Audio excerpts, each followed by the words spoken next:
പ്രവർത്തിച്ച ഫോറസ്റ്റ് ഉദ്യോഗസ്ഥർ, പോലീസ് ഉദ്യോഗസ്ഥർ, ഡോക്ടർ അരുൺ സക്രയുടെ നേതൃത്വത്തിലുള്ള RRT ടീം, ഒപ്പം ഈ വാർത്തകൾ ഇതേ ഭീതിയോടുകൂടി ജനങ്ങളിലേക്ക് എത്തിച്ച മാധ്യമപ്രവർത്തകർ എല്ലാവരോടുള്ള നന്ദി, ഈ നാടിൻ്റെ നന്ദി ഞങ്ങൾ അറിയിക്കുകയാണ്. ചേട്ടാ, ഒരു പേടി പൂർണ്ണമായിട്ടും മാറിയിട്ടുണ്ട്, ഒരു ആശ്വാസം കാണുന്നുണ്ടോ? ആശ്വാസം കാണുന്നുണ്ടല്ലോ. കൃത്യമായിട്ട് നിങ്ങൾക്ക് ഞങ്ങളുടെ മോൻ കാണുമ്പോൾ തന്നെ കാര്യങ്ങൾ വ്യക്തമായിട്ട് അറിയാം. കാരണം 3 ദിവസങ്ങളിലായിട്ട് നാടിന് മൊത്തം ഭീതിയിൽ പരത്തിയ കടുവയാണ് ഇന്ന് പുലർച്ചെയോടെ വെടിവെച്ചതാവാം, എങ്ങനെ ചത്തതാണെങ്കിലും നാടിൻ്റെ ആശങ്ക തീർത്തതിന് വനപാലകരോടും അതിലുപരി ഞങ്ങൾക്ക് എല്ലാവിധ സഹായങ്ങളും ചെയ്യുന്ന മാധ്യമപ്രവർത്തകർ, എത്ര പറഞ്ഞാലും തീരാത്ത നന്ദിയുണ്ട്.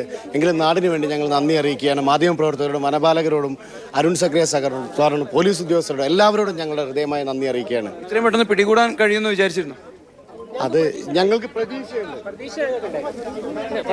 പ്രതീക്ഷ ഉണ്ടായിരുന്നു. കാരണം ഒന്ന് ഈ സാധനം ഇവിടെ തന്നെ ഉണ്ട്, കാരണം ഇവിടെ വിട്ടു പോയിട്ടില്ല എന്ന് ഞങ്ങൾക്ക് ഉറപ്പായിരുന്നു. അതുകൊണ്ട് തന്നെ മാത്രമല്ല, ആത്മാർത്ഥമായിട്ട് ഉദ്യോഗസ്ഥന്മാർ അതിന് ശ്രമിക്കുന്നുണ്ട് എന്ന് കൃത്യമായി ഞങ്ങൾക്ക് ബോധ്യം ഉണ്ടായിരുന്നു. അതുകൊണ്ട് ഇന്ന് വൈകുന്നേരം ആകുമ്പോഴേക്കും ഇതിനൊരു തീരുമാനം ഉണ്ടാവുമെന്ന് ഞങ്ങൾ പ്രതീക്ഷിച്ചിരുന്നു. അതാണ് ഇപ്പോൾ സംഭവിച്ചിട്ടുള്ളത്.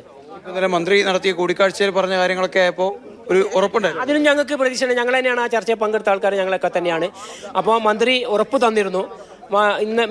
മിനിഞ്ഞാന്ന് ADM ആയിട്ട് ചർച്ച നടത്തുമ്പോഴും തന്ന കുറേ കാര്യങ്ങളുണ്ടായിരുന്നു. ഇപ്പോൾ ഞങ്ങൾക്ക് വളരെ സന്തോഷമുണ്ട്. കാരണം എന്താണ്, ഞങ്ങളെ നാടിൻ്റെ ഒരു ഭീതി അകലുകയാണ്.